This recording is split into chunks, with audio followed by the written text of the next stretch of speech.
Yo guys, what is going on? Welcome back to the FIFA Flow podcast. Welcome to season 3, episode 7 of the podcast. Today, guys, we got a lot to talk about. We're going to be talking about the Premier League, the Ligue 1, the La Liga, and then the main two topics of today's video going to be, of course, Manchester United and Paris Saint-Germain. Of course, you already know I'm a PSG fan, so of course we're going to talk about them every single video. Easy set Paris, guys. But other than that, yeah, we're also going to be talking about Manchester United and how terrible they're doing so far. So, yeah, mainly going to be Man United. We're going to talk about the post match games of Premier League, League 1, and La Liga. And then go on to United and then PSG news to end off the video today. Not really any transfer news. It'll be transfer news related to PSG and United, and we're gonna be evaluating how these transfers will be helping both sides, both PSG and Manchester United, and we're gonna talk about mainly those two teams because of the situation, the current situation they are both in. So yeah, guys, let's go right into it. Let's start off today's video with the Premier League, guys. Let's start up. Actually, do you want to start off with? Let's start off with La Liga because we only have one topic about La Liga, which is post-match talk. Then we'll go into League One, or then we'll go into Premier League, and then talk about United, and then we'll go to League One, end it off with PSG. So let's talk about La Liga first. Let's start off over there, guys, with Real Madrid versus Almeria. What a game, guys! I was at camping during this game, and I believe I told you guys on the previous episode on episode 6, guys. But Almeria versus Real Madrid. What a game. What a game for Real Madrid. What a comeback for Real Madrid. I think it was in the second or the 5th minute where Almeria scored a goal. 6th minute of the game, Almeria started off with the goal, and it wasn't until the 61st minute where Real Madrid got a comeback and scored 1-1, and scored a goal to make it 1-1. So yeah, guys, Real Madrid, or Lucas Vazquez scoring in the 61st minute, and then this is the goal I wanted to talk about. David Alaba scoring a goal off of a just got subbed on, so it's Real Madrid get fouled or get tackled, I guess. And it's a perfect free kick opportunity for a left-footed player like David Alaba, and he wants to take that shot. He's waiting on that sideline, wanting to take that shot right there, ready. Like he has the fresh legs, ready to take the shot. While they get the ball ready for the free kick, Real Madrid do make a sub. They sub on David Alaba, of course, and I believe they took off. Who did they take off? Ferland Mendy. So yeah, Alaba was playing at left back.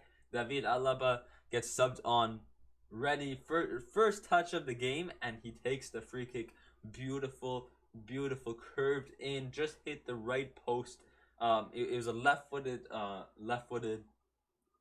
free kick shot, hits the right post into the net. So what a shot! What a beautiful shot by David Alaba. First touch of the game, and I mean that's what he's known for. I think I've said it before in the past. David Alaba is one of the most underrated, or I wouldn't say underrated, the most not talked about signings last season or even this year. No one's really talking about how much of an impact he's made at Real Madrid, especially with the departure of Sergio Ramos and Rafael Varane to Manchester United and Ramos to Paris Saint-Germain. David Alaba and Eder Militao, both these two players, after the departure of Ramos and Varane, everyone thought Real Madrid's backline is over. But Alaba and Militao, the passion, the amount they've, the like just everything they've done for Real Madrid, the block shots, David Alaba on the ball, just a good on the ball, good passer. You don't even have to play him center back. Play him CDM, and he's still insane. I mean, in the midfield, Real Madrid already failed over there, so you can't really play Alaba CDM. But you get what I mean. He's good on the ball.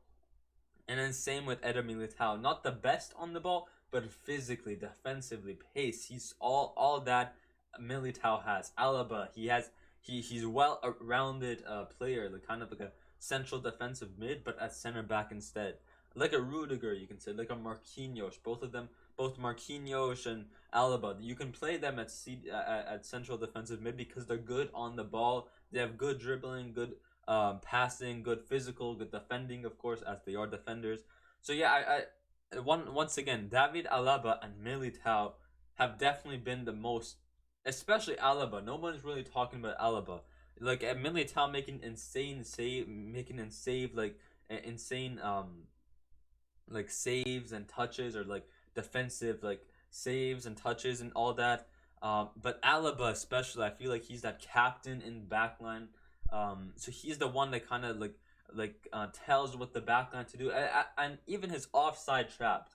No one is talking about David Alaba's offside traps against Paris Saint Germain, against Almeria in the Champions League, against Liverpool, against Man City. David Alaba, he knows what he's doing in the backline, and no one's talking about him. So yeah, what a goal for David Alaba. A free kick goal, first touch of the game. Real Madrid losing in the 6th minute 1-0 and coming back. Of course, they're known for that. The comeback legends, the comeback God squad. That's what they're known for, comebacks. Like we saw it, PSG 3-0 Benzema, and then we saw it against Chelsea, we saw it against City, we saw it against Liverpool, or not against Liverpool, I mean, but we saw it against Chelsea, City, and Paris Saint Germain, the comeback legends, and they've done it once again, coming back in the last 30 minutes of the game. Real Madrid, known for their comebacks, guys. But yeah, guys, that is Real Madrid versus Almeria. Let's go on to Real Valencia, where Real Valencia versus Barcelona, where they do not score a point or they don't win a game. They score 1 point on the first match day, match week, you could say, match day of the La Liga. Barcelona versus Real Valencia. You can say this is the dollar. This is the dollar store Madrid derby. Barcelona versus Atletico Madrid is the Walmart Madrid derby, so a bit fancier. And then Real Madrid versus Barcelona is the Real Madrid, or the Real El Clasico derby. Why did I say derby? The Real El Clasico. Atletico Madrid versus Barcelona is the Walmart El Clasico, and Real Valencia versus Barcelona is the dollar store El Clasico. So let's go look at the dollar store El Clasico, guys. Sergio Busquets getting a red card in the 90th minute. Yeah, I did not really watch this game, but looking at stats, you can definitely tell Barcelona have definitely had more possession, more shots on target, more shots. But looking at highlights of the game, I did notice that Barcelona were kind of falling apart and looked like they played like a bit sluggish. They kind of held a lot of possession. They weren't playing preseason Barca type. They weren't the preseason Barca team. They were more like a last season starter team. Like last season when Barcelona first started and did really bad, they were kind of playing like that, a bit sluggish and stuff. And you can kind of tell it kind of looks like a I guess you can say a testing game for Xavi, as he's playing Rafinha on the right. Of course, he's testing Ousmane Dembele on the left wing rather than the right. I guess since he's right-footed, he can get those finesse shots in. And then we got Lewandowski up top, of course. We got Sergio Busquets, who got a red card, unfortunately. Pedri and Gavi, of course, the iconic duo. No Frenkie de Jong, so keep in mind, because of the situation Barcelona and Frenkie de Jong are in, where Frenkie de Jong wants to stay with his high-paid salary, but Barcelona don't want him to stay. With all of that going on, it looks like Xavi has decided to sit down de Jong because of the current situation and put in Gavi. And then, of course, the normal Jordi Alba, Eric Garcia, but we're playing Andreas Christensen and Araujo right back. So it looks like Christensen playing his first game as well with Ter Stegen and net. So, of course, they do have Frank Kessie for replacement for Sergio Busquets. So that's, of course, the main reason why Frank Kessie is here, just for a Busquets replacement. Just in case he gets injured, if he gets a red card. And since Busquets is getting a bit older, Frank Kessie is going to be the main replacement. But you can definitely tell it was kind of like a testing game for Xavi and for Barcelona, playing Dembele on the left wing, playing Christensen his first game, playing Gavi, no Frankie de Jong. Of course, Pedri and Gavi both have their, like Pedri, he's a playmaker. Gavi, of course, he is young, so he does make some mistakes. I remember I saw a clip where he didn't, he got the pass, but he missed the he missed the pass. It's like, and then he had to go chase after the ball. So like there's a bit like iffy on Gavi, but because of the situation that Frankie De Jong's in, he had Xavi had no choice to play Gavi. That's why I'm kind of saying that it was kind of a testing game for Barcelona. But other than that, I know that like it was the first game. They're going through a lot with Frankie De Jong, with getting like what is it called, with registering players at Barcelona, and even signing a new right back. They want to sell Serginho Dest. So they're still going through a lot money wise, economically. Barcelona are still going through a lot, and it is only the first game, so we can't really say a lot about them. Um, and they didn't really do as bad as United did, which we'll talk about in a moment or later on after the La Liga topic. But we also have to keep in mind that Barcelona are facing Rayo Valencia, who are not the best team either. So, I mean, it's a first game, as I said, but let's see what Barcelona will go up to. Let me know in the comments, will Barcelona be a La Liga title? Like, will they be able to race for the title?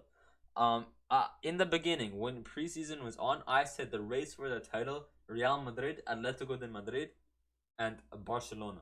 But now, after watching the first game, if the whole La Liga was based off of one game, after watching this one game, Barcelona are playing a bit sluggish. Of course, there's teams like Villarreal with the passion from last season in the UCL.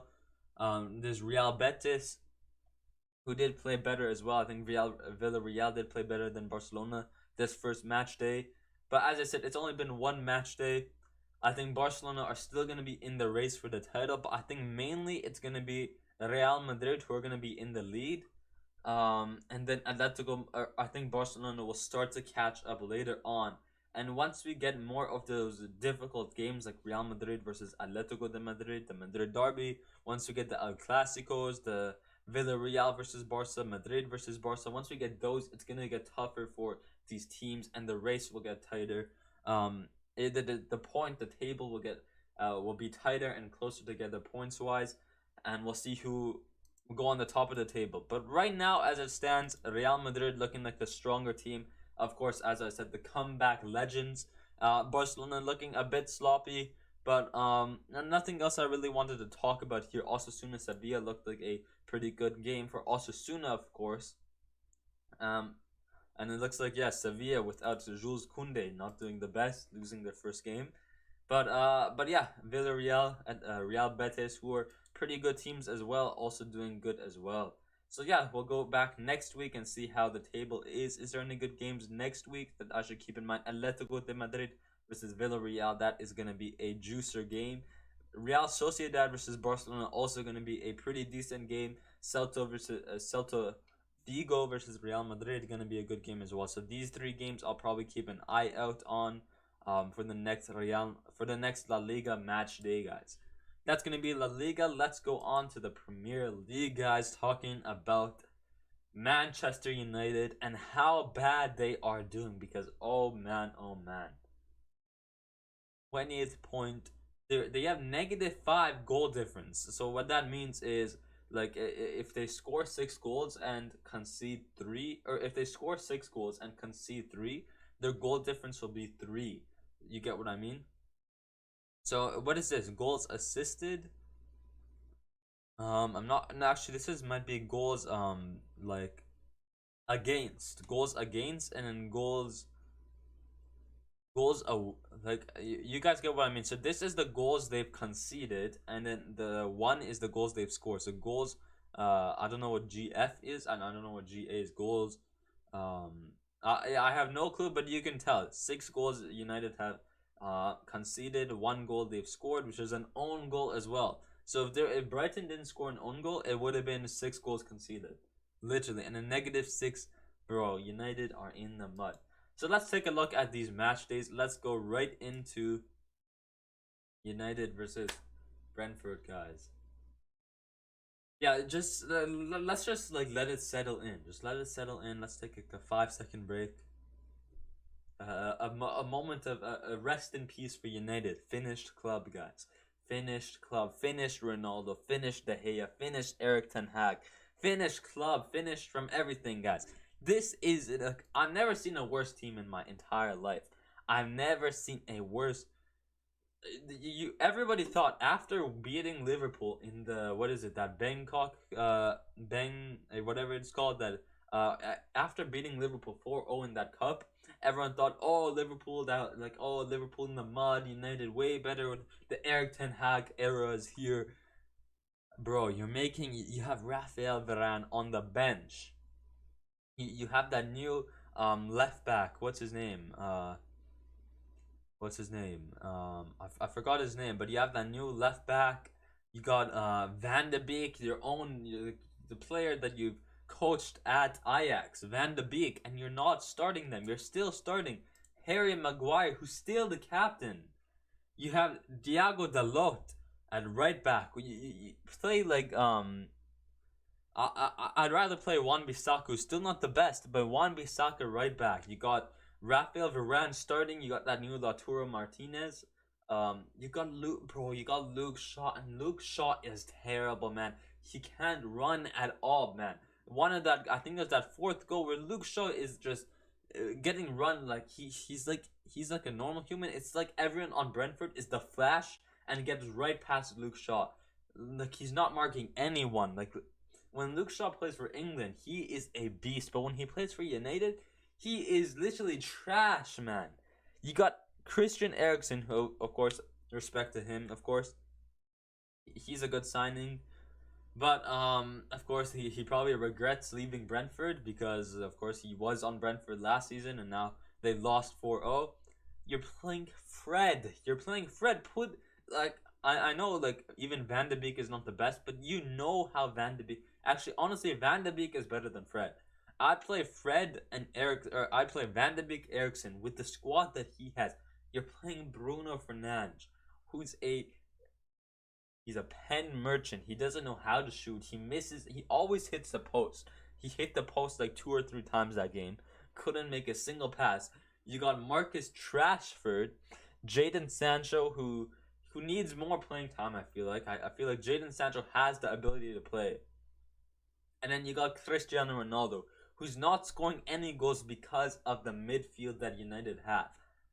What is wrong with United? Even like everyone thought, it's not just I think they need a new manager once again, the 6th manager in 2 years, and a new team. They need a new owner, and we're gonna go into that later when we talk about United. But man, they are terrible. Why are you getting a new coach who says we're gonna train everyone way better and stuff? And I know that he's playing this team because he thought that, oh, my training stuff has improved this team.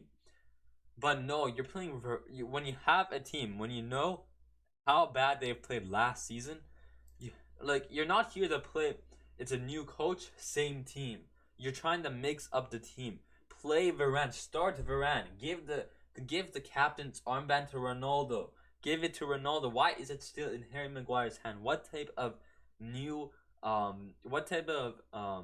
manager or coach is here to say, oh, I'm here to make United better, when it's still the exact same team, when still Harry Maguire is the captain, when Varane is not starting over Maguire, when Van de Beek, when your own player from Ajax is starting on the bench over Fred.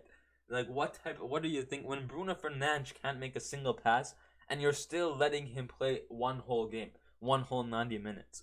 I don't know what like United are up to, but man, I just can't, like, should I even feel bad anymore? I felt bad for them last season. Should I feel bad now? I really don't know how to feel, but man, they are trash. They are trash. They are actually trash. Like, there needs to be another word for trash. Shite. They're shite, but even worse than that. I don't know what there is worse than shite. But like, I swear, United are in the mud. This weekend, they do have this Monday, or next Monday, should I say, United versus Liverpool. Will they score? Because I think United have 2 more games in August. So they played Brighton, 2-1 lost. They played Brentford, 4-0 lost. And the 2-1 was only an own goal. They have Liverpool this Monday, and then on the Saturday, in 2 weeks on Saturday, they got Southampton. If United do not score 1 goal, if they lose, if they get a 0 for their score in the next 2 games, United's goal of the month for August will be an own goal from Brighton. Like, man, if that happens, that's gonna be like, man, that's actually gonna be the worst thing in history, because this United from like in the 2000s to like 2013ish or 2014ish, 2013ish.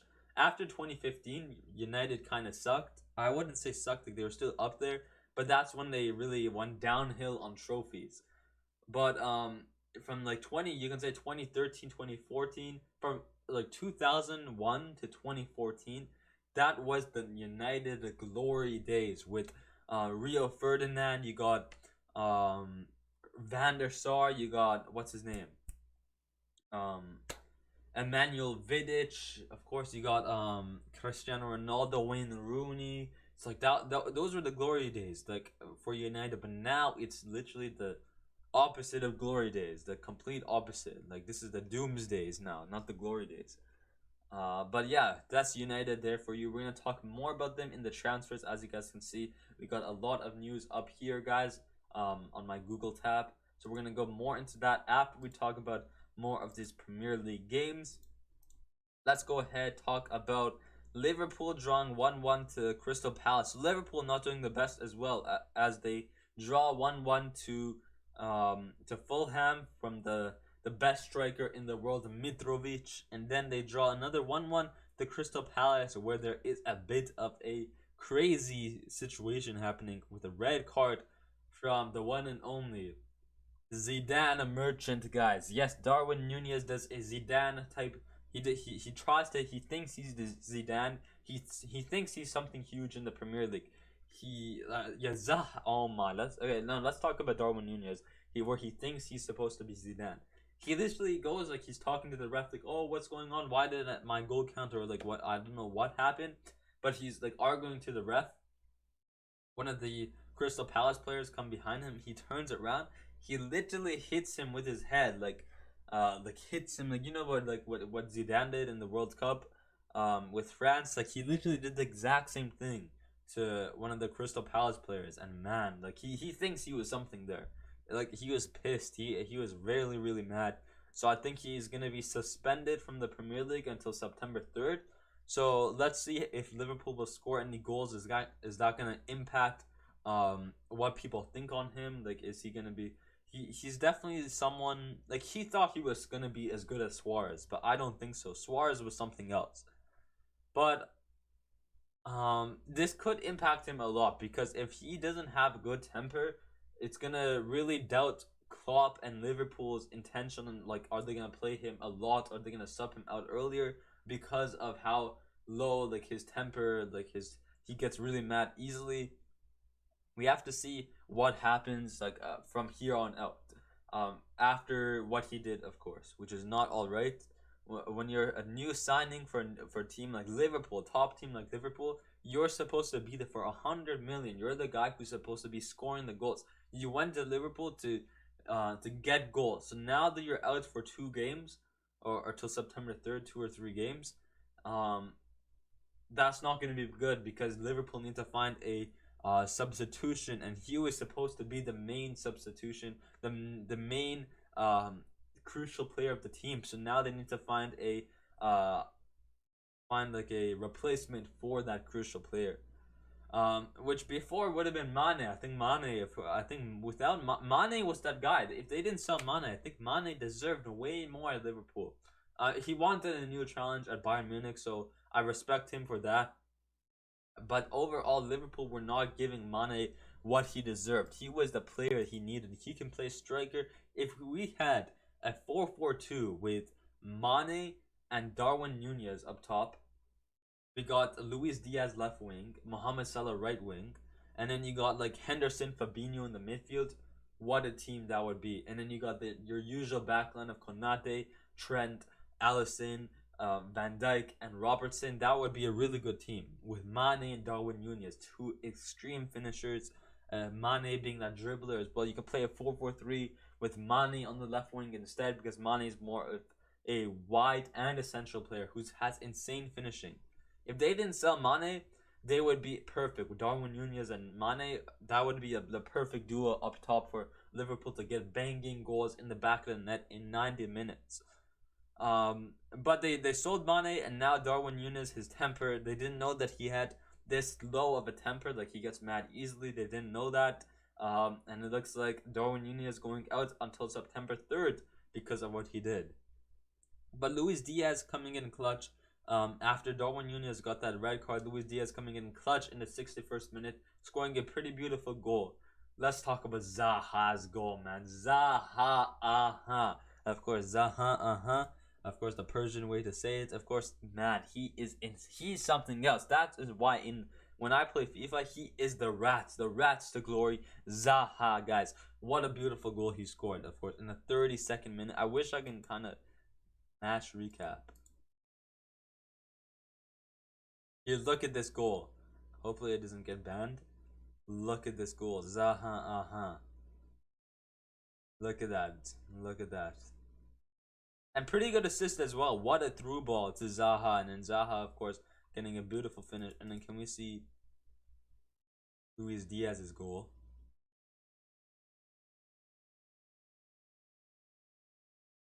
W goal. What a goal from Luis Diaz. Coming in really clutch to at least get 1 point for Liverpool. Because if Liverpool did not get a point this game, they would also be in the mud. Especially since they have Darwin Núñez, who's supposed to be banging the goals in the back of the net.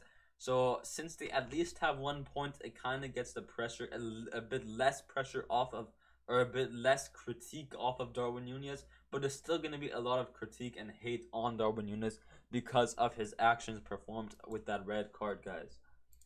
But yeah, that's going to be that's Liverpool there for you. And then let's go on and talk about Arsenal, Chelsea versus Tottenham. We're going to talk about this. Koulibaly scoring a beautiful goal. I think it was near outside the box. Really good from Koulibaly on his debut game.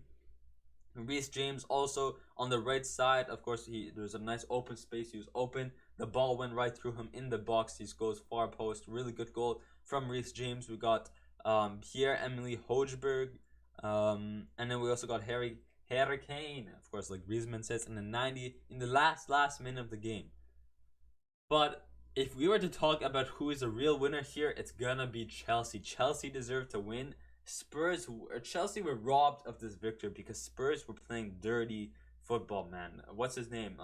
Romero. I think it's Romero.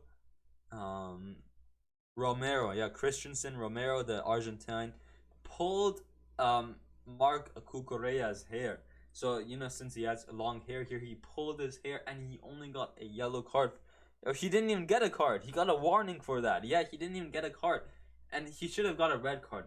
But apparently, because in the Premier League rules, pulling hair is not against the rules, they let him go. No suspension, nothing against him. So bro, I don't know, maybe Cucurella should go bald. Honestly, I'll go bald after that. But nah, he deserves a suspension. Chelsea honestly robbed. So don't hate on Chelsea. Yeah, they played really well. Chelsea did play good. But I think and Spurs, they played decent, but Spurs did play dirty, and Chelsea deserved to win. Koulibaly, Reece James, 2 beautiful goals there. I didn't see the Spurs goals. And then yeah, as I said, Marc Cucurella getting pulled. His hair was pulled by Christian Romero. So I don't know why there isn't. They should put some sort of suspension or some sort of rule for pulling hair. But yeah, guys, we go on to and then of course at the end of the game, you see what's his name, Thomas Tuchel and Antonio Conte go to shake hands. They walk past each other and then they go like, they're all pissed off, and you can tell here. Look how mad Antonio Conte, Thomas Tuchel, they are pissed at each other. They are mad, very, very mad. And of course, I think if I was Thomas Tuchel, I would be mad as well, because Thomas Tuchel, I think, as I said, Chelsea were robbed. They played really, really well. As I said, the Koulibaly outside the box goal was beautiful. That Reece James open run down on the right side over here into the box scoring far post was also a really good goal. As I said, I didn't see Spurs goals, but you can definitely tell that Spurs did play dirty football, pulling the Cucurella's hair. No foul or anything against it. And you can tell that Tuchel is definitely going to be mad. Conte also going to be mad. um, because they like both sides thought they deserved to win, but at the end of the day, it's 1-1. So of course, both sides are gonna be mad, and only getting that 1 point, they're gonna be mad. Um, so yeah, that is Chelsea Spurs right there. Crazy at the end of the game. Crazy, crazy fight between the two coaches, Tuchel and Conte. And in Arsenal, guys, let's get a round of applause for Arsenal because, as I said, I always wanted Arsenal to do good in the Premier League, and they have done it once again. 4-2, Gabriel Jesus. He is, or should I say, Gabriel Jesus. He is Jesus, guys. He is here to save Arsenal, scoring 2 goals, beautiful goals as well, getting an assist to Shaka and another assist to his Brazilian teammate Gabriel Martinelli. So beautiful performance by Gabriel Jesus, who's here to save Arsenal, guys. Gabriel Jesus here to save Arsenal with 2 goals and 2 assists in this game against Leicester, and it was also an own goal from Saliba. So not the best start for the Frenchman, for the French center back, Saliba. But I do think that Saliba is still a beast. I didn't watch this game. I saw like the first 2 goals from Jesus, which were pretty beautiful dribbles and good teamwork game from Arsenal.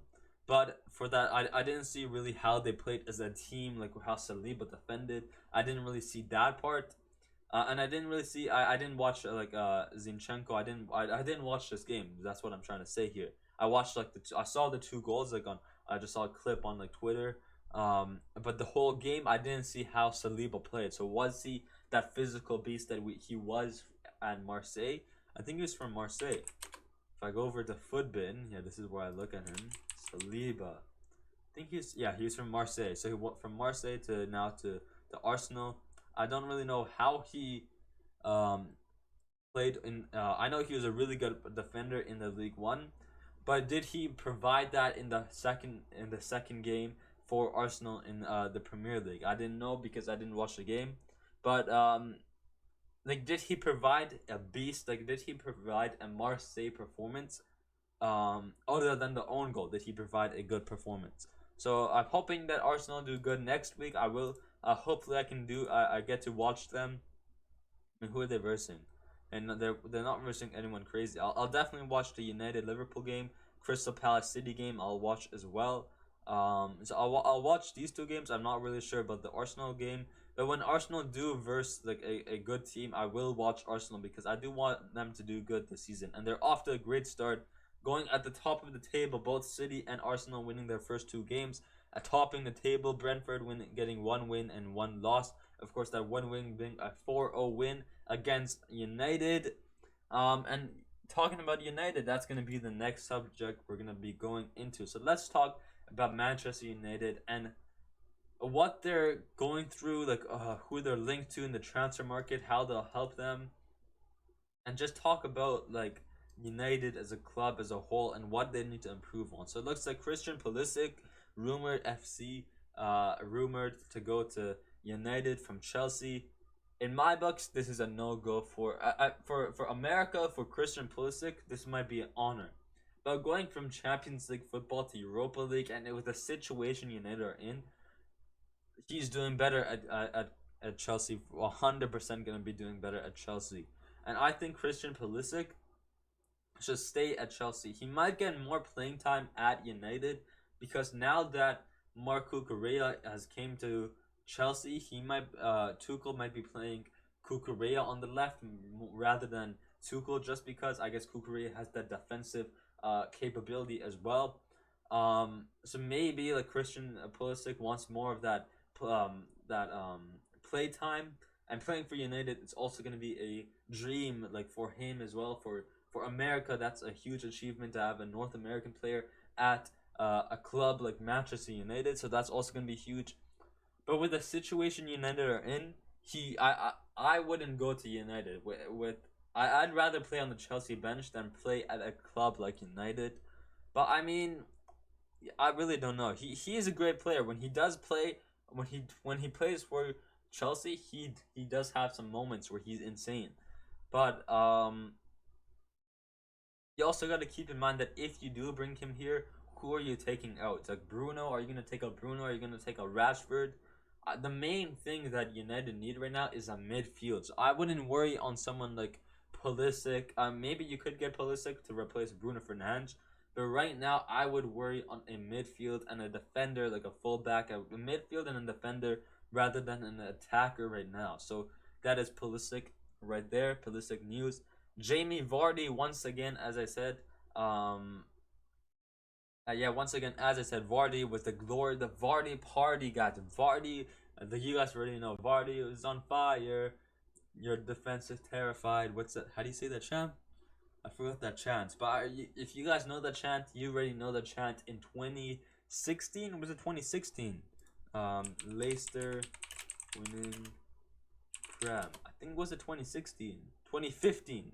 No, 15th in Premier League. Um, let's just take a look. I think it was 2016.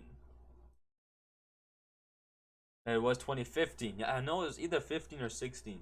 But oh yeah, it's 15 to 2015/16. So yeah, you guys already know how crazy Leicester was and how crazy Vardy was. Vardy's still a huge key player for United or for Leicester City.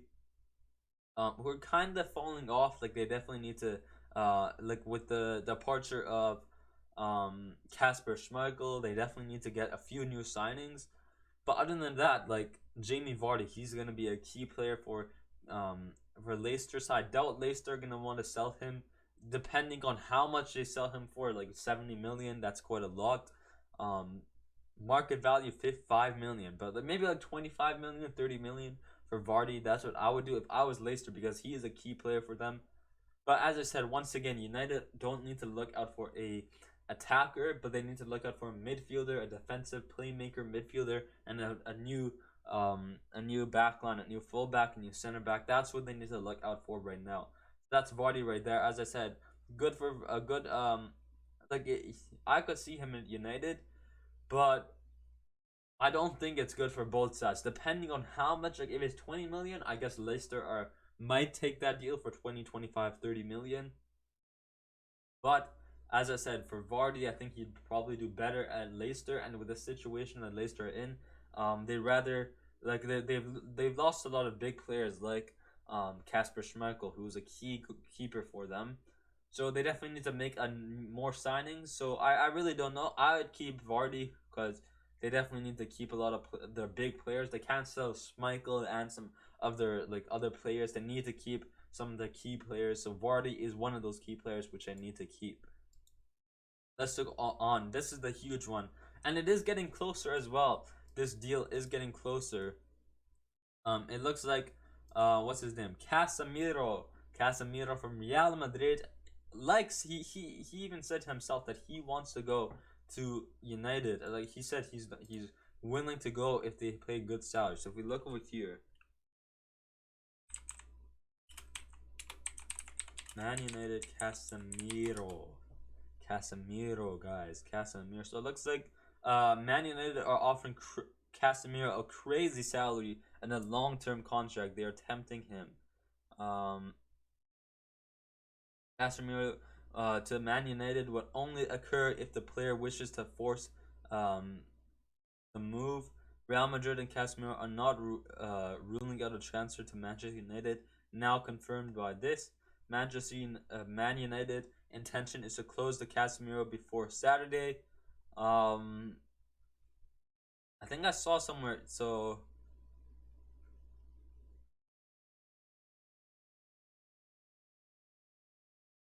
I think they're willing to double his salary and pay like 50, 60 million for Casemiro. So that's crazy. That's a crazy deal for Casemiro.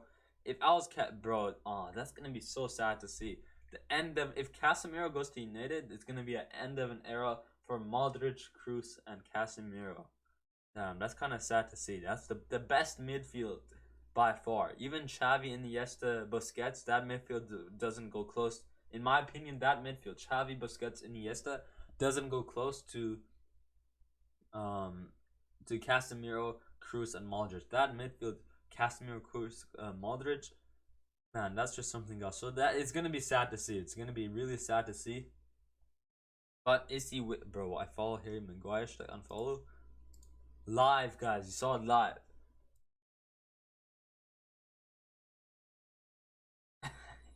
No, no, I'll follow United because of the news. But back to what I was saying about Casemiro, he's gonna be, as I said, that's gonna be really sad to see him leave. That triple midfield with Kroos and Modric, those were the days, man. Those are the days. The treble when Real Madrid won the three UCL in a row, that's when those three were shining. But as I said, um, but back to United wanting to sign Casemiro. If he goes to Casemiro, if Casemiro goes to United, that's gonna be a huge signing because Casemiro is such a good defensive midfielder. He's good on the ball. His dribbling is good. He's defensively he's good. So he's gonna be the Fred replacement. So if they do get Casemiro, they play Casemiro and maybe one more. So if they got Casemiro and Frankie De Jong, that's a good midfield right there because you got a defensive midfielder, you got a defensive midfielder, but also a good playmaker, Frankie De Jong, aka Frankie De Jong. So if they get Casemiro and a good like, yeah, if they can get Casemiro and like if they get this guy as well, Milinkovic Savic, who's really good at Lazio, guys. He did really good in the Serie A last season. But if they get like him and if they get Milinkovic Savic and Casemiro, that's gonna be the main two starting midfielders in my opinion. You got Ericsson and Van de Beek as your replacements for the midfield. You could play Bruno, I guess, at cam still, but I don't know about like Bruno yet.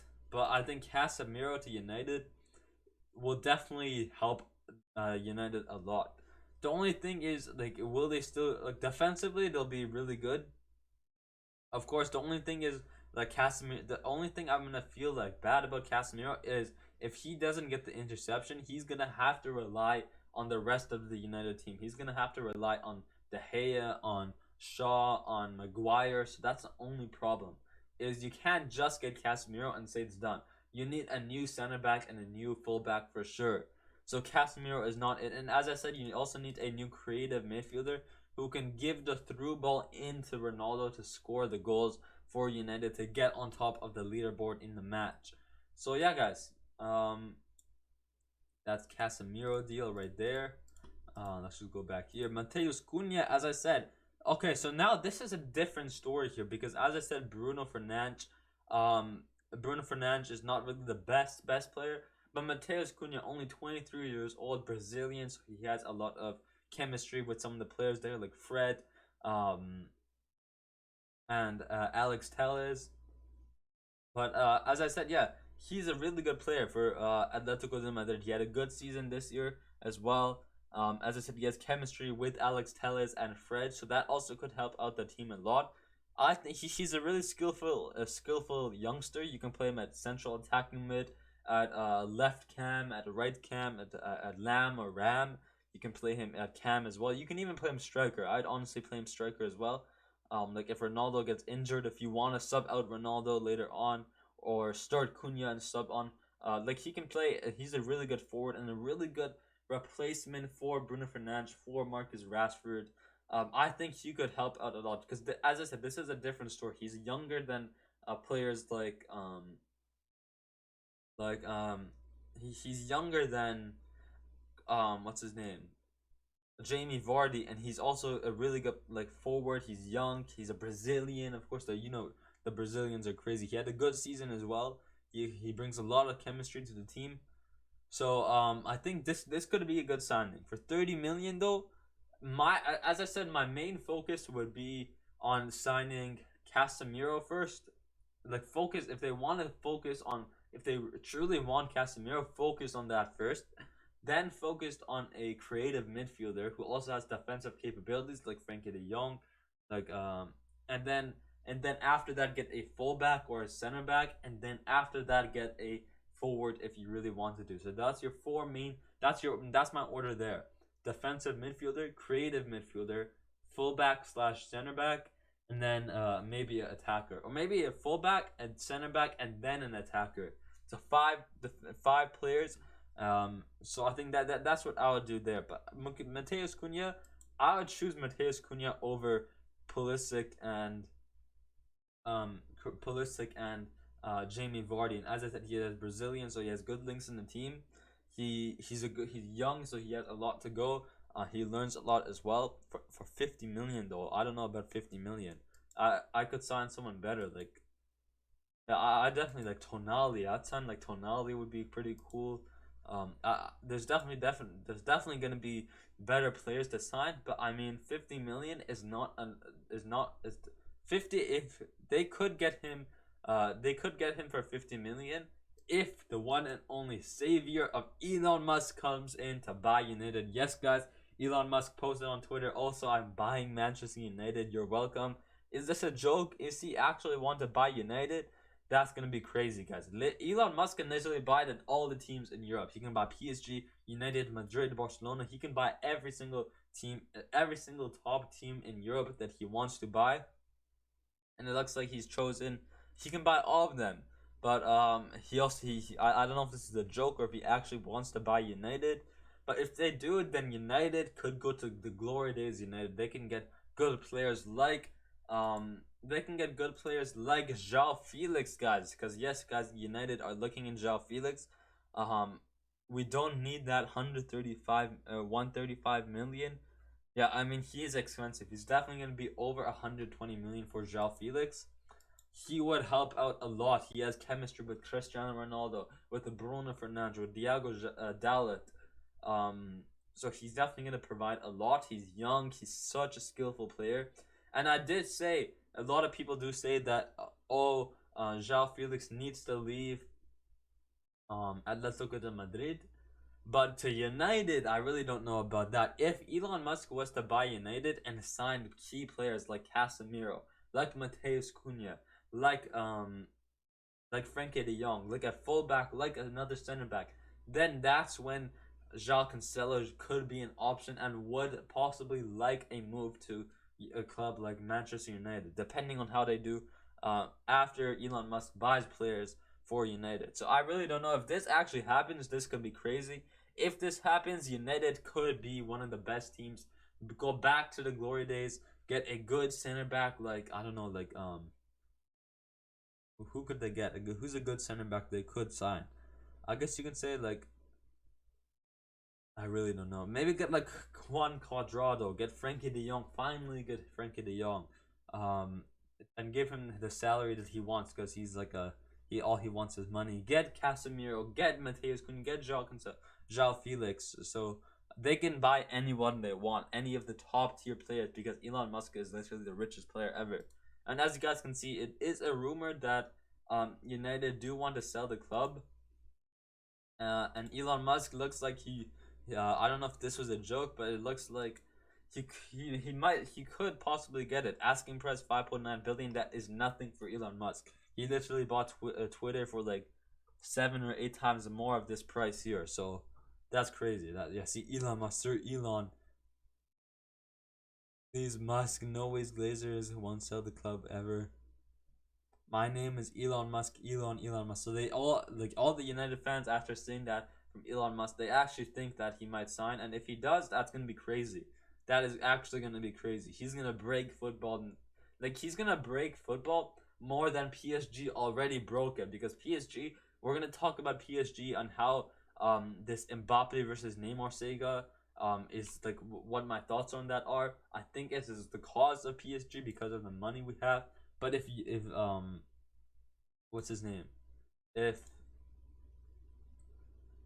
Elon Musk does go ahead to buy United, then he's gonna break the transfer market in football. He's gonna break the football transfer economy more than PSG already broke the economy. So you guys get what I mean. He's gonna instead of paying Mbappe 300 million, he's gonna pay Mbappe 1 billion. So that's gonna be crazy. And then their ego is gonna get high, and then everyone's gonna have a Ronaldo ego and everything. But yeah, guys, let's go on to this last topic. Players linked to Manchester United in the last 3 days. As I said, if I was to make an order here, my order here would be Casemiro first. The first get Casemiro. Second would be Serginho Dest. Then it would be Milner. I think is this guy from the.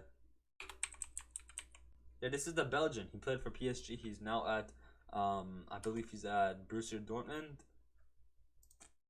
Or did he leave Dortmund? No, he's now at Borussia Dortmund. He did play for PSG.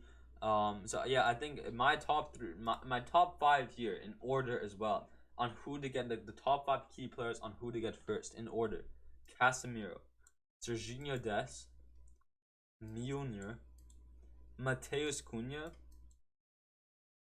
and I would say Joao Felix, but like if they have the funds for it, then yeah, I would say Joao Felix. But I don't know if they have the funds for it. Since that I don't think they would have the funds for it, I would say Pulisic, but I'll say Joao Felix just because he's a brilliant player. If they have the funds for it, this is the order on who they should get first. Is Casemiro, then Serginho Dest, then Milner, then Matias Cunha, then Joao Felix, or maybe Joao Felix and Cunha can switch. But that's my order. There is Casemiro, Dest. So out of these players here who are linked to United, that's what who Eric Ten Hag should keep an eye out on for. Don't get Vardy. Who cares about Vardy? Who cares about Aubameyang? Who cares about Morata? You got Cristiano Ronaldo. You got Sancho, who of course he didn't really score a lot last season. I think he only got 3 goals last season. But that's because he didn't get much playing time under the managers he was under, like Ralph Ragnick, like um Ole Gunnar Solskjaer. He didn't have much playtime under them. That's why he only scored 3 goals. So if Jadon Sancho was to play more, he could be a class player in the Premier League. But yeah, that's my thoughts on that. That's United over there. That's my what I had to say about United and how trash they are. That's also the Premier League done for you there. And now we got the Ligue 1. We're gonna talk about. We're only gonna talk about this PSG Montpellier game because I want to talk about the Mbappe FC saga going on, all the fighting going on in there. So let's talk about Paris Saint-Germain versus Montpellier. What a game! Of course, the chemistry in the game not really the best, but I mean winning 5-2. Sorry if you heard that, but winning 5-2 was a good thing for us. So yeah, it looks like 39th in the 39th minute. Looks like Paris Saint-Germain got an own goal for them, so it looks like they won a own goal, so good there.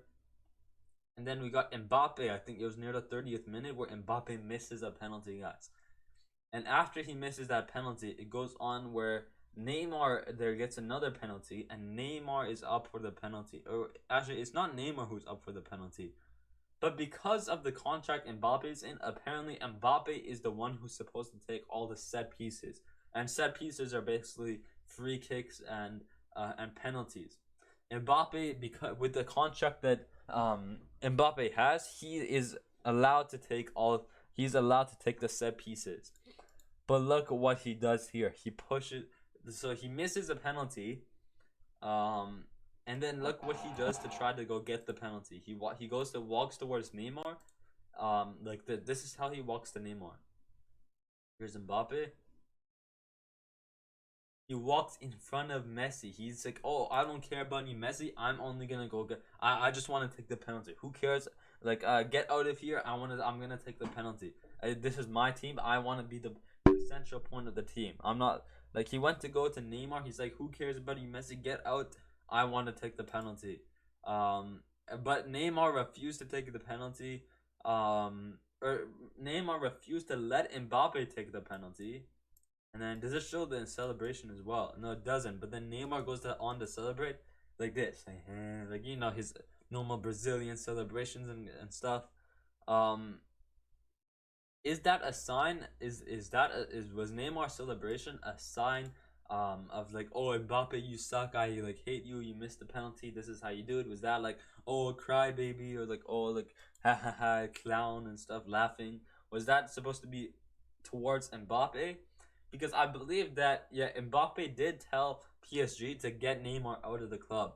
And I believe that Neymar found out. Is Neymar trying to, with that celebration, was Neymar trying to say something to Mbappe with that celebration? I don't know. But of course, Neymar went on to score a penalty after Mbappe missed a penalty. And then Neymar went on to score that penalty, making it 2-0. In the 51st minute, we go on, Neymar scoring another penalty. We conceded a goal as well. I didn't see those 2 goals. Mbappe scoring a goal as well. It's a good goal there. And Renato Sanchez also getting I think it was like one of his first touches. I think he got subbed on. I don't think he was starting. Was he starting? Yeah, I think he got subbed on first touch of the game, and Renato Sanchez gets a goal for his first touch of the game, first game, debut game, gets a goal. So really good from Renato Sanchez. He played well as well. I saw in the highlights he did good defensively and physically. Got some interceptions as well. Yeah, as I said, this is where the beef begins because. So okay, let's go on and talk about some other stuff here. So if we look over here, so it looks like Mbappe not playing well this game. So this is one of them. Is look, he stops running. Vitinha doesn't pass him. This is Vitinha, the new Portuguese central midfielder we have. This is Mbappe here. Watch this. Watch this. Watch this. He doesn't get the pass from Vitinha, and he raises his hand. He's like, "Nah, what is this? I didn't get the pass." And he stops the counter attack. He stops running on the counter attack.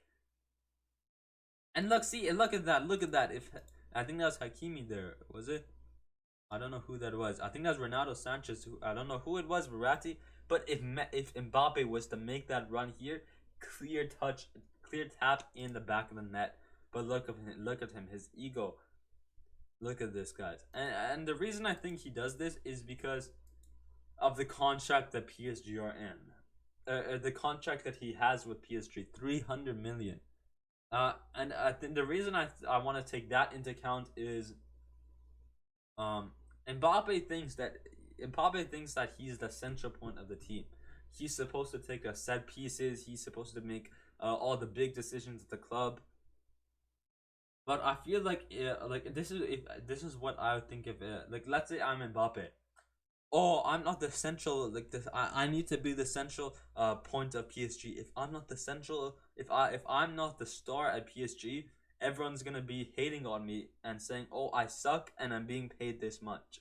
So if you get what I mean here, is Mbappe is being paid 300 million. If he performs bad, everyone's gonna be saying, "Oh, Mbappe has a 300 million contract. He's performing this bad."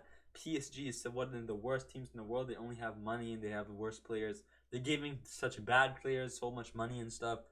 Like he thinks that if he's not this like you get what I mean. It's like he thinks if he's not the central point, everyone's gonna start hating on him, especially with the contract he has. If he had $100 million contract, it wouldn't really matter. But since he has a 300 million contract, he thinks that he needs to perform as well. He needs to perform to those standards of his contract. But when you're playing like he thinks, oh, I didn't get the pass. Like this team is messed up. I hate this team. I'm gonna make decisions at the club to kick some players out because I didn't get a pass, and now I'm gonna be since I didn't get the pass, um, I'm not gonna get a goal, and since I don't get a goal, everyone's gonna start hating. Oh, I'm being paid 300 million. I'm not getting a goal. But at least make the run. When you make the run, it's better than stopping in the middle of the counter attack. So like man, like what is I looking at? Mbappe is or something else? I don't know what he was going through, but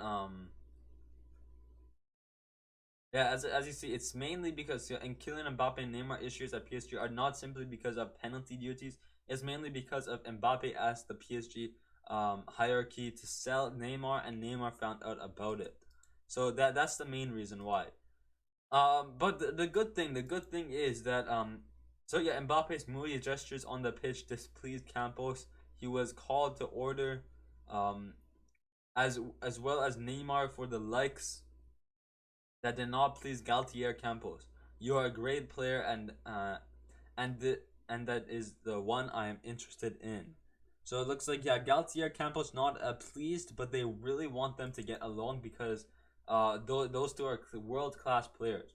And I think another thing why Mbappe decides to stop making that run, and the reason why his ego is so massive right now is one because of his contract. He thinks like if he doesn't perform to the standards of what his contract is, he's gonna get hated on. And two, I think it's also two. I also think it's um because he's gonna fall under Messi and Neymar's shadow. If you guys see right now, Messi and Neymar's shadow, like if you guys see right now, Messi and Neymar are both having an insane dual partnership. Like in preseason when Mbappe was injured, when he wasn't really playing a lot, Neymar and Messi were on fire, and I feel like Mbappe is kind of worried that he's going to be under the shadows, kind of like what happened to Neymar at Barcelona. Neymar was killing it in 2017 with Barcelona, in 2016 with Barcelona, with Suarez and Messi. But Messi was still on the newspaper for everything, and Neymar was under his shadow. So with the recent performance of Messi and Neymar, I like Mbappe. I feel like Mbappe is kind of worried that he's gonna be under their shadow. If he doesn't perform well, he's gonna be, or even if he performs well, he's worried that he's gonna be under the shadow. So if he's not the central point, he's gonna get a lot of hate, and he's gonna be under Messi, Neymar shadow, even though he's doing a lot. So I think that's why he's worried. But but yeah, it looks like here it is like you can definitely tell. With the situation going on with Mbappe, Kylian Mbappe's position against Neymar is reflected after he saw Neymar gaining more strength in PSG dressing room, and the Brazilian is considered as one of the technical leaders. There are players like Messi, of course, and Ramos who support Neymar. So it's good to see that Ramos is gaining more leadership. He's more like involved in the team. He's bringing the team together. Ramos, of course, that's what he's known for, as the captain leader who brings the team together. So good to see that Ramos is doing something, and not just like bringing the team together chemistry wise, but it's good to see that Ramos is playing more as well, because last season he was injured. He had COVID or something. He didn't really play. Oh, yeah, I need to follow this guy. But yeah, last season and like Ramos didn't really get a lot of the chance to play because he was injured and because of COVID and stuff. But now, when we get to see him play, he's doing so much for the club defensively, in the games, in the dressing room, bringing the team together, not getting in battles, and that's what he's known for. He is the leader of the team. Marquinhos and Ramos, they're the captain for a reason. It's not just to tell them the team what to do; it's to bring the team closer together to play well as a team. So good to see that Ramos is bringing this Neymar Mbappe FC Sega down. And hopefully it gets resolved soon, where Mbappe plays well and doesn't start walking away from a counter attack.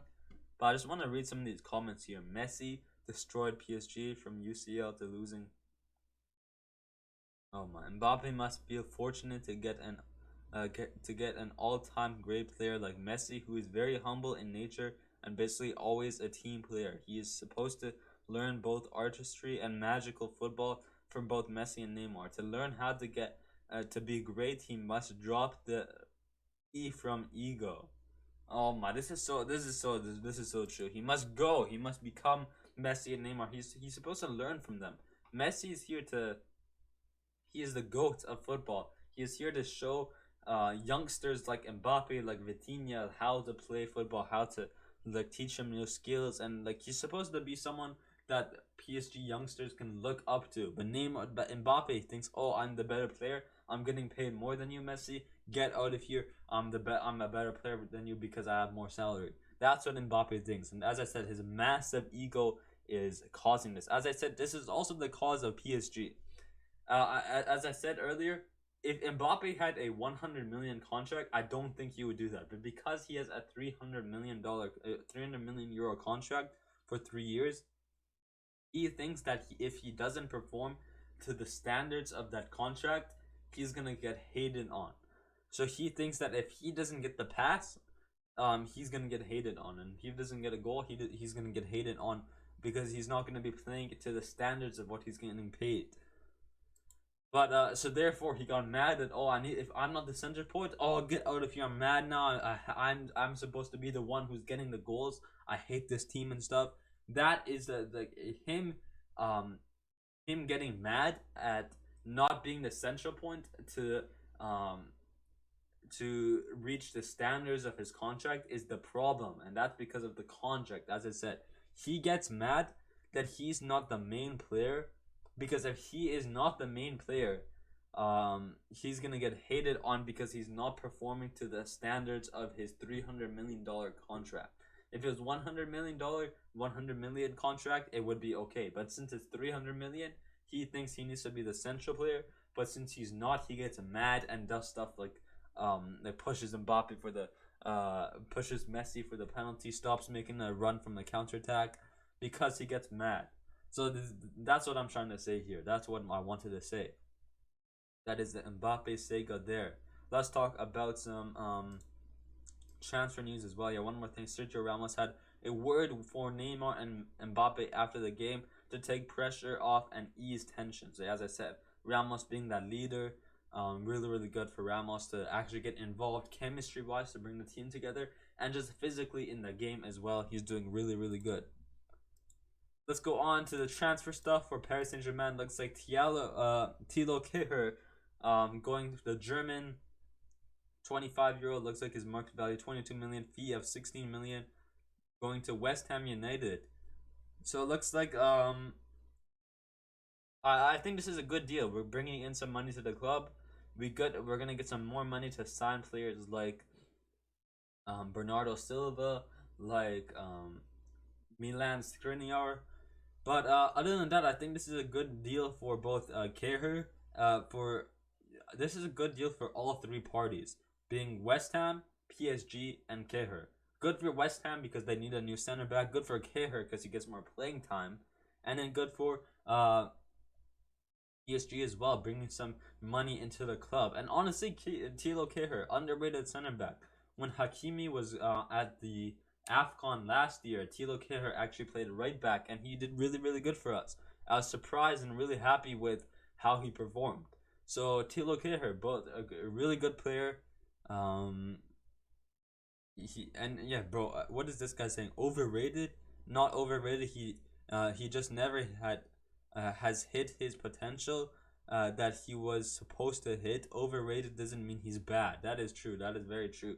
So I feel like at West Ham he's gonna get some more he's gonna get some more, he's gonna rise more there, get some more talks on him, because I feel he's definitely gonna be a key defender for West Ham. As I said, he did really good for us when Hakimi was gone at the AFCON, at the African Cup of Nations, um, African Cup of Nations tournament. Last year he played right back since Hakimi was gone from Morocco, and he did really good for us. So he's a good player. This is a good deal for him because he gets more playing time. Good for West Ham, good defender that they need, and then good for PSG to allocate some money into the club, bring some money to the club. And yeah, to bring some money, they want to bring some money into the club to bring in Bernardo Silva. So it looks like PSG are ready to offer 59 million to Manchester City for Bernardo Silva. So it looks like if we do get Bernardo Silva, it looks like the Portuguese midfield will be happening. Ronaldo Sanchez, Vitinha, and Bernardo Silva. I'm down to bring Bernardo Silva in with the departure of Leonardo Paredes to Juventus. We'll talk about that after Bernardo Silva. But with that happening, bringing a really good player, a really good central attacking mid. He's good at dribbling. His shooting is good. He has some defensive awareness. He's really fast. Good on the ball. He's really good playmaker. So bringing him into the club is going to be a really really good opportunity for us. So we'll have Vitinha and Bernardo Silva as our playmakers. And then we got Verratti, who's also kind of a playmaker, but more of a defensive player, and Ronaldo Sanchez, the defensive and physical. So having those four midfielders is a really, really good midfield. Getting like Paredes out of the club to Juventus, both good. Like it's gonna be good for um it's gonna be good for not only Paredes to get more playtime, but for Juventus as well. Even though Rabiot, he was supposed to join Manchester United Football Club, just at MUFC. That's why I said Football Club. But even with that not going to happen, I think Leonardo Paredes is still going to be a good option for Juventus. He has links with players like Di Maria there as well. So he plays at the CDM position with like he's going to be a rotational player with Locatelli. You got Paredes, Pogba, and Locatelli in the midfield. That's a pretty good midfield right there for you, right there. That's a really good midfield for Juventus. If this Leonardo Paredes deal happens to Juventus, I think Juventus would have one of the best transfer windows ever. Signing, was it Perisic? No, not Perisic. They signed not Rebic, Kostic. They signed Kostic. They signed Di Maria. They signed Pogba on a free, and then signing Paredes as well. I think they would have had one of the best transfer windows this summer. So if this happens, this is going to be a huge deal for Juventus. He fits right into the team. Um, I mean, we do have like I'd rather start Verratti, Vitinha, and Renato Sanchez over Paredes. So I guess in that case, Paredes won't get a lot of playing time. So bringing him to a club like Juventus, who he has chemistry with the players there, like Di Maria from last season, like having those types of chemistry there, he gets more playing time. He has chemistry at the club, and it's good for both parties to bring in money to PSG. And since he won't get a lot of playing time, we don't have to worry about him to get playing time. And then he has chemistry at Juventus as well with Di Maria. He's gonna help out Juventus's midfield a lot defensively. But keep in mind, Paredes is a really good player. He had that. He's Argentinian. He has that really strong chemistry. Like Paredes, De Paul, and Messi have a really strong chemistry together. So Paredes and Messi together at PSG is a really good duo, dynamic Argentinian duo there as well. And even like attacking, he's really good at shooting. We saw it. He had some. He had a good assist in the last game, that 5-0 game against Nantes. He also had a really good game there when he got subbed on. So keep in mind he is a really good player. So that's why I say that's why I say I'd like to keep him because he's also a good player. But I wouldn't mind if he was to leave as well because we have replacements um Vitinha and what's his name? Renato Sanchez. So that's why I don't mind if he does leave. But if he stays, I'd also be happy as well because he's a good player, a good rotational player, good backup player. So yeah. We go on over here. Yeah, I saw the English report saying PSG are ready to make a 70 million offer for Bernardo Silva. Um, wouldn't believe it for now. At least the player wants Barcelona. So it looks like the player wants to go to Barcelona. But I think like we have to see, do Barcelona have the funds for him? If they don't, PSG are all in to give in the funds to City. It's just, will the player choose, like if City and PSG go to an agreement, will Bernardo Silva still want to come to PSG? Um, if City and PSG had an agreement, but City didn't have an agreement with Barcelona, would Bernardo Silva still want to go to Paris Saint Germain? And I think he would still. If he had if he had the rights to choose, he would choose Barcelona, as said over here. But if you couldn't join, if you can't join Barcelona, I think he would still be willing to join Paris Saint Germain. A good club with players like Messi and Neymar, skillful players. And then you have a really good connection there with Nuno Mendes. You got Nuno Mendes, but you have to say the Portuguese way is Nuno Mendes, Vitinha, and Ronaldo Sanchez. So having three Portuguese players, having Luis Campos, who's the scouter, who's going to be working, talking with you a lot, is also going to be key as well. So that's why he has a lot of connections at PSG, Portuguese wise. He has a lot of connections. That's why I think he's willing to join PSG as well. But if he had the option between Barcelona and PSG, he's definitely going to be choosing Barcelona, as said over here, because Barcelona and Real Madrid are just like, if you had to choose between Barcelona, Real Madrid, and PSG, you're choosing either between Madrid or Barcelona, depending on who you like more. For me, it would be Madrid, but for him, it'd be, for Bernardo Silva, it'd be Barcelona, because the history that Barca and Madrid have is crazy. As said, yeah, we also are getting Fabian Ruiz. So talking and going back um to that subject of Leonardo Paredes leaving the club, we're gonna have players like we'll already have four midfielders, being Vitinha, Danilo Pereira. I think actually he left the club, but Vitinha, Ronaldo Sanchez, Verratti, and now Fabian Ruiz. So the departure of maybe the departure of Leonardo Paredes is fine because we have four midfielders. But as I said, I'd still like to keep him because he is a good player for us. That is Bernardo Silva there. Um, nothing to worry about here. It's just like, so, like a few months ago, after the Mbappe contract, 300 million contract, La Liga did go on to put a report towards PSG and Manchester City for having too much money and ruining the football transfer. Like going over, like they're like going over the money stuff, the money rules. But it looks like that the court has like denied um, denied their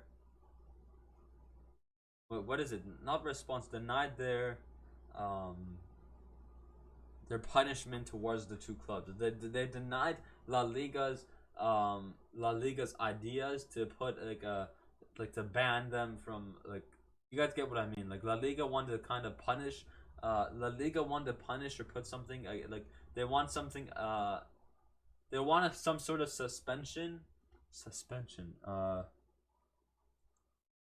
what am I trying to say here? Like La Liga is trying to do something towards like they don't like PSG and City because we have all this money and they think it's like against the rules, like the economical rules. So they put it towards the football court, and it looks like they denied La Liga for that asking. You guys get what I mean. But yeah, going on to this one, Luis Campos has appointed a full-time nutritionist for the team. Sugary drinks have been banned. Has also reduced access to Camp des Loges as he felt that too many players had access. So it looks like um, yeah, Luis ain't messing around. So it looks like this is really good. He's not just someone who's scouting for players. He's someone who wants to make the players better at the club as well. Like making the sugar less, that's a huge dub. To bring down the sugar, of course, the players shouldn't even be having sugar, but be like Ronaldo, get the coke out of the way and have water. Um, like getting their physique, like having a good physique, having a good diet is going to be extremely important for our PSG players. Um, because if they have a good diet, they're going to be performing well on the pitch, and that is what we need. So getting a full-time nutritionist is going to be really good for us, just for the team, just to have a good physique, to have a good diet, to play well on the pitch. Milan Skriniar still wants to join PSG, who are fighting with Inter to accept a deal under 60 million. Paris want a new center back, yes or yes, whether it be the Slovak or not. So hopefully we could get Milan Skriniar. As I said, he had a really good season with Inter Milan last season.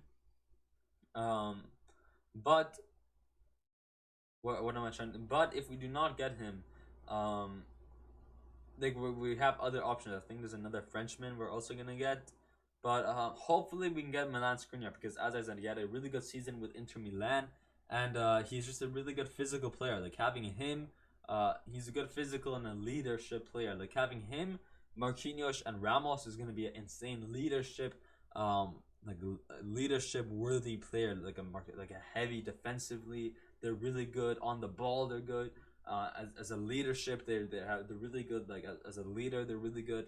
All three of them together. So having Milan Skriniar is really good. And I think I said this in the last episode or 2 episodes ago, where like if we're playing a 4-back, we only have 2 center backs.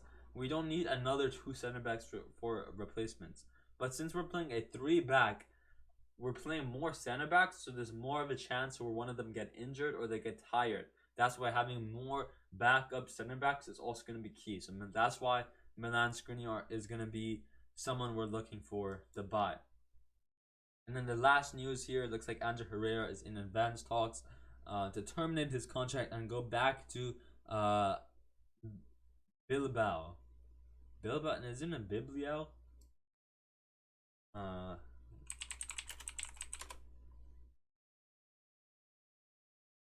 Maybe it's a Bilbao. I thought it was like Bibliao.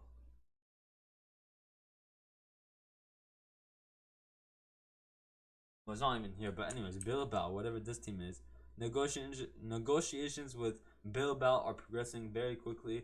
Everything indicates that deal can be concluded soon. And this was his former club before going to PSG. It looks like he wants to go back to get some more playing time there. I mean, nothing against it. Because as I said, we have Verratti, we got Fabian Ruiz, who's going to be replacing the Spanish Fabian Ruiz, who's Spanish, replacing Ander Herrera, Spanish. We got Vitinha, and we also got Renato Sanchez. So getting Ander Herrera out is fine with me. As I said, Paredes is also going to be a good deal for both Paredes to get more playtime for Juventus, but keeping him at the club and letting him be a replacement, a good substitution player is also what I like. is also really really happy. Like I'd be happy if he was to stay at the club as well. But but for Ander Herrera, like if he stays, like he's not gonna get a lot of playing time. If for him, it's gonna be better for him to leave, as he'll get more playing time and goes to his home country and former club. But looks like yeah, that's all we had to talk about. We talked about Premier League, La Liga, League One. We talked about United and and especially we talked about United and PSG. That's where we're gonna end off the episode. If you guys enjoyed the episode, make sure to hit that like button, hit that subscribe button as well, and hit that bell while you're at it to not miss out on any other podcast episodes. If you guys don't know when I'm gonna post, as I said, go look on my FIFA Flow Instagram page, which will be the link that will be down below. Also, go look on my main podcast account, which is dan.ozair, dan.